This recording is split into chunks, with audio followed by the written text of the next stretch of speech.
Hi friends, welcome to jobs card Telangana channel. Friends, ఈరోజు news ఆర్టికల్లో డిఎస్సికి సంబంధించిన ఇన్ఫర్మేషన్ రావడం జరిగింది. టుడే న్యూస్ ఆర్టికల్ చూసినట్లయితే తొలి నోటిఫికేషన్ డిఎస్సి, కొత్త ప్రభుత్వం కసరత్తు, 10,000 పోస్టుల భర్తీకి ఛాన్స్, ఆ తర్వాతే టీఎస్పీఎస్సీ నోటిఫికేషన్స్. తెలంగాణలో కొత్తగా ఏర్పడిన కాంగ్రెస్ ప్రభుత్వం ప్రాధాన్యత క్రమంలో ఉద్యోగాల నోటిఫికేషన్ వేసేందుకు ప్లాన్ చేస్తోంది. ముందుగా డిఎస్సి నోటిఫికేషన్ వేసే అవకాశం ఉంది.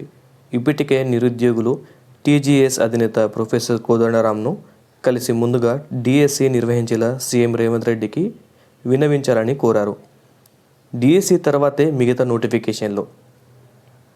కాంగ్రెస్ ప్రభుత్వం ముందుగా టీచర్ పోస్టులను భర్తీ చేయనున్నట్లు సమాచారం. పబ్లిక్ సర్వీస్ కమిషన్ ప్రక్షాళన తర్వాతే గ్రూప్ నోటిఫికేషన్స్ వేసే అవకాశం ఉంది.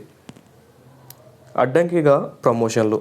టీచర్ పోస్టులకు నోటిఫికేషన్ జారీ చేయాలంటే బదిలీలు, ప్రమోషన్స్ ప్రక్రియ పెద్ద అడ్డంకిగా మారే అవకాశం ఉంది. టెట్ లేకుండా ప్రమోషన్స్ ప్రక్రియ ముందుగా సాగే అవకాశం లేదు. ప్రస్తుత పరిస్థితుల్లో టీచర్లు ఎక్కువ సంఖ్యలో అర్హత సాధించడం కష్టమే. ఇంటర్నల్ టెట్ పెట్టాలని కోరుతున్నారు. రూల్స్ ప్రకారం అది చెల్లదు. ఈ ప్రక్రియ జూన్ వరకు కొనసాగే అవకాశం ఉంది. నెల రోజుల్లో నోటిఫికేషన్. పెండింగ్లో ఉన్న 2,000 స్పెషల్ టీచర్ పోస్టులు కలిపి మొత్తం 12,000 టీచర్ పోస్టులకు నెల రోజుల్లో నోటిఫికేషన్ జారీ అయ్యే అవకాశం ఉంది. కాంగ్రెస్ పార్టీ ఎన్నికల మేనిఫెస్టోలో 2 విడతల్లో డిఎస్సి అని పేర్కొంది. ప్రమోషన్ల ప్రక్రియ పూర్తయితే మరో 10,000 పోస్టులను భవిష్యత్తులో భర్తీ చేసే అవకాశం ఉన్నది. ప్రభుత్వానికి నివేదిక పంపిన విద్యాశాఖ. మొత్తం 10,000 పోస్టులకు అనుమతి ఇవ్వాలని విద్యాశాఖ ప్రభుత్వానికి నివేదిక పంపినట్లు సమాచారం. టెట్లో 3,05,000 మంది అర్హత సాధించారు. 5,089 పోస్టులకు 1.77 లక్షల మంది మాత్రమే అప్లై చేసుకున్నారు.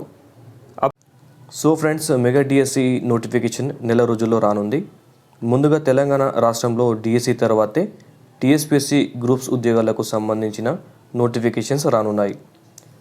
సో ఫ్రెండ్స్, మరిన్ని ఇలాంటి అప్డేట్స్, జాబ్ నోటిఫికేషన్స్ తెలియాలంటే వెంటనే మా ఛానల్ను సబ్స్క్రైబ్ చేయండి.